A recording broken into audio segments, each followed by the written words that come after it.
Everybody like and subscribe, praise the bell icon.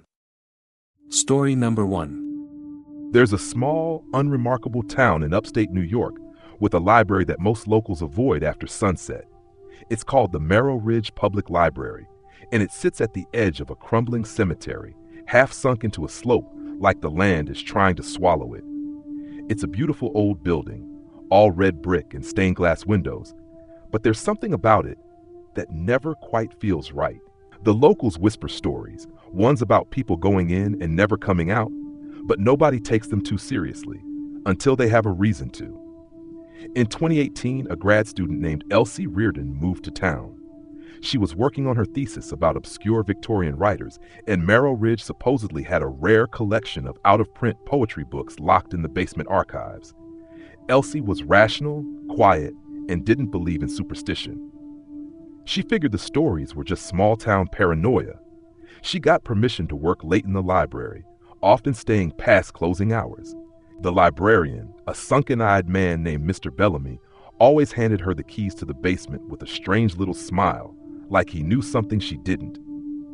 The basement door required 2 keys to open, one for the top lock and one for the bolt on the bottom.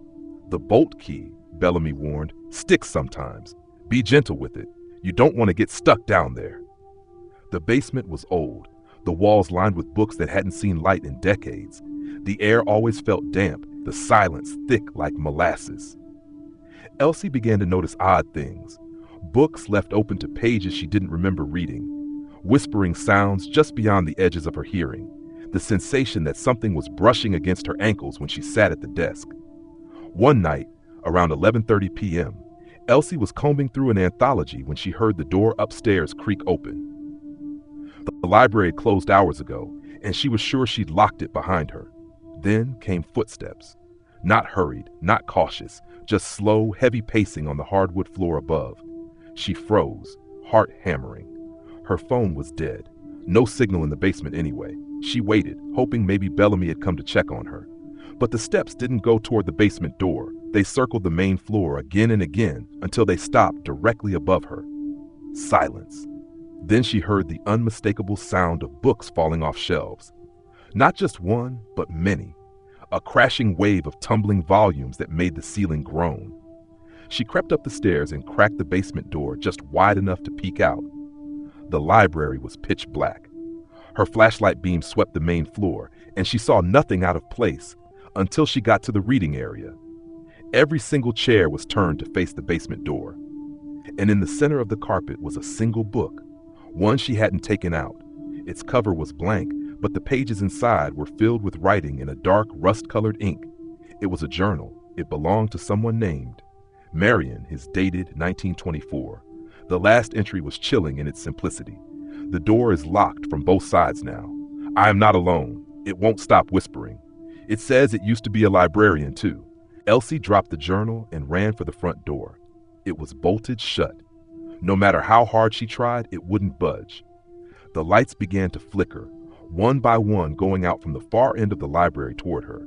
She ran back to the basement, figuring she could lock herself in and wait for morning. She barely made it inside and slammed the door shut behind her. That's when she heard the bolt slide into place on its own. She was trapped. All night, she huddled in the corner, listening as something that breathed wetly and dragged its feet, moved just beyond the threshold. It scratched at the door in a slow, methodical rhythm. In the morning, Bellamy found her asleep at the desk downstairs. The bolt had been unlocked. The journal was gone. He asked her if she found what she was looking for, and she couldn't answer. She just quit her thesis, packed up, and left town that same day. To this day, if you ask him, Bellamy will deny ever seeing the journal. He says he never gave out 2 keys, says the basement door doesn't even have a bottom bolt.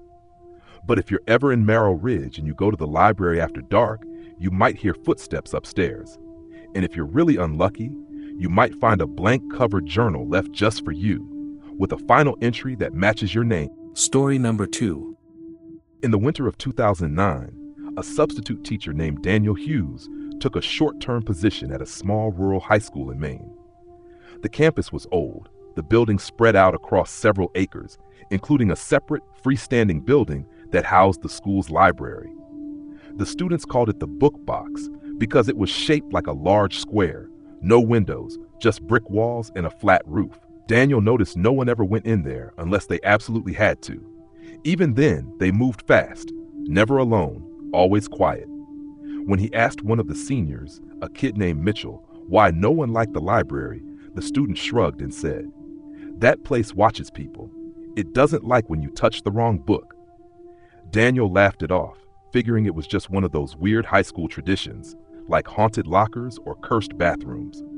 About 2 weeks into the job, he volunteered to supervise Saturday study hall, which just so happened to take place in the library. He arrived at 7:30 a.m., found the place empty, but the doors already unlocked. The heating was barely working, and it smelled like old paper and wet plaster. He sat at the main desk while 5 students trickled in and picked desks far away from each other. Nobody talked. Nobody used their phones. They all just opened their books and stared at them like they were pretending to read. About half an hour in, Daniel heard the soft thud of a book falling. He looked up, but none of the students reacted. It came from the far corner of the library, back where the shelves reached almost to the ceiling. He walked over, searching for the fallen book, but there was nothing on the floor. Just rows of old encyclopedias and thick bound collections of local town records. Then something strange happened. As he passed between the tall shelves, he began to hear faint whispers, not clear words, but fragments, like someone mouthing syllables behind glass. He turned around and caught a glimpse of a dark figure at the end of the aisle. He blinked, and it was gone. When he looked down, a book had appeared on the floor in front of him. It was small, black, and covered in a fine layer of dust. There was no title, just a jagged cut on the cover, like someone had slashed it with a knife. He opened it, and every page was filled with the same sentence, repeated over and over in messy handwriting. "They're already inside your eyes." He slammed it shut and took it to the front desk, ready to demand an explanation from the students, but all 5 were gone. Their backpacks were still there, notebooks open, but the chairs were empty, like they had vanished mid-sentence. The library door was closed and locked from the inside. Daniel checked every aisle, every corner, the bathroom, the supply closet. Nothing. No sound, no footprints, no voices. When he tried to call out for help, his voice sounded muffled, like he was underwater. Even worse, the lights above him flickered, and he saw something in the reflection of the desk's glass top, something standing behind him, breathing heavily. When he turned, there was nothing. He doesn't remember how he got out. The next thing he knew, it was dark, and the principal was shaking him awake. He was still sitting at the desk, surrounded by 5 backpacks. But the principal told him there was no Saturday study hall. There never had been. No one had been scheduled to be in the library that day. And the names on the student sign-in sheet? All 5 were names of students who had died years earlier in a car crash just a few miles from the school. The library has since been boarded up. Official reason, asbestos. But the locals know better. They say it's still watching, still waiting. And sometimes when the wind is just right, you can hear pages turning behind the brick walls, like something's reading or writing. Story number 3. In the fall of 1994, Eleanor Case took a job at a nearly forgotten library in a dying coastal town in Oregon. The town was the kind of place where people didn't make eye contact, and everything smelled faintly of mildew and salt. The library was called Whitlow Branch, a squat, gray building shrouded in fog, built on the edge of a cliff that had eroded a little more each year. Its back windows overlooked nothing but black water and jagged rocks. Eleanor loved quiet. She had no family, no close friends, just her books. The Whitlow Branch was perfect, peaceful, empty. Hardly anyone came by except one elderly man named Mr. Grice, who visited every Thursday to read old newspapers without checking them out. One day, while reorganizing the basement archives, Eleanor found a trapdoor beneath a rotting carpet. It was nailed shut, but curiosity got the better of her. She pried it open with a crowbar and found a narrow stone staircase leading into pitch blackness. At the bottom was a second room, windowless, airless, and colder than the basement above. The walls were lined with shelves, and the shelves were lined with books that weren't in the system. No call numbers, no barcodes. The books were handmade. Leather covers, handwritten pages. And they weren't stories. They were observations, journal entries, all from different authors, different time periods. Each one described strange events, mostly in libraries. People vanishing between stacks. Librarians hearing voices reciting passages that didn't exist, books that moved on their own. One even claimed the buildings themselves were alive, feeding on silence, memory, and attention. She picked up one particularly weathered book and flipped through it. It described Whitlow Branch exactly, the cliffside view, the fog, even Mr. Gryce. The final entry stopped her cold. Eleanor has found the staircase. She opened the door today. She thinks she chose to. She didn't. She dropped the book and backed away. But when she turned, the staircase was gone. Just a smooth wall of old stone. There was no panic. Just a growing, suffocating stillness, the kind that seeps in and replaces your thoughts. Eventually, she found a ladder on the far side of the room that led into a narrow shaft. She climbed for what felt like hours, her flashlight flickering the entire way. Finally, she emerged into the library. But something was wrong. The light outside was dim and bluish, like dusk, but not quite. None of the clocks worked. The front doors wouldn't open. Her reflection in the windows was off, slightly delayed, eyes a little too wide, and there were people in the library again, but not patrons, not anyone she recognized. They sat still in chairs, not moving, not blinking, just watching her. Every one of them had pale skin and black ink running down their fingers like blood. She tried to leave, tried for days, but no matter how many times she walked through the aisles, she always ended up back at the circulation desk. Then, one morning, the doors were open, just like that. She stepped outside and found herself in sunlight again. The air was warm. Her car was still in the lot. But the town was different. The streets were empty. Stores were closed. Grass was overgrown. She drove to the next town over and stopped at a gas station. The clerk stared at her for a long time, then said, "Whitlow Branch closed 15 years ago. Collapsed into the sea. Whole building gone." When she looked in the rearview mirror as she drove away, the reflection wasn't hers anymore. It was still watching. Story number 4. In 2003, Clara Langford began her first job as a librarian at the Parnell Public Library, a place known for its old-world charm and its quiet, academic atmosphere.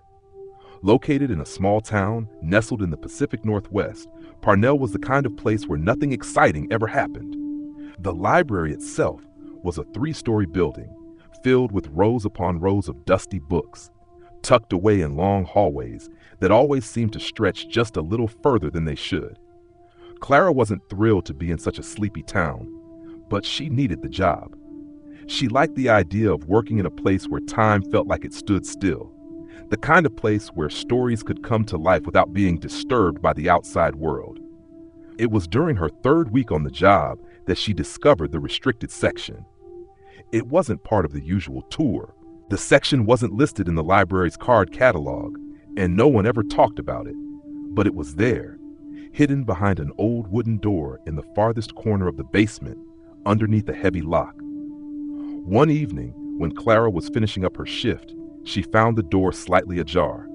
Her curiosity got the best of her, and she stepped inside. The room was small, with just a few narrow shelves packed with books that had not been touched in years, perhaps decades.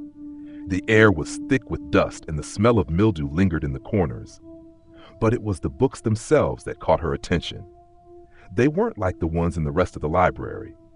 Each book was bound in strange, unfamiliar materials, some in leather, others in what appeared to be cloth, and one in something Clara couldn't even identify. One book in particular stood out. It was thin, almost fragile, with a faded golden title embossed on the spine, The Forgotten Hour. Clara hesitated. She had no idea why, but something about it felt wrong. It wasn't just the title. It was the way the pages seemed to hum as if alive. She picked it up, opening it to the first page. The writing was strange, written in a spidery script that she couldn't quite decipher, but there was something unsettling about the words. As she skimmed them, a heavy, oppressive feeling settled over her. Her heartbeat quickened and her stomach twisted in discomfort. And then, as if the book itself had a will, it seemed to pull her deeper into its pages.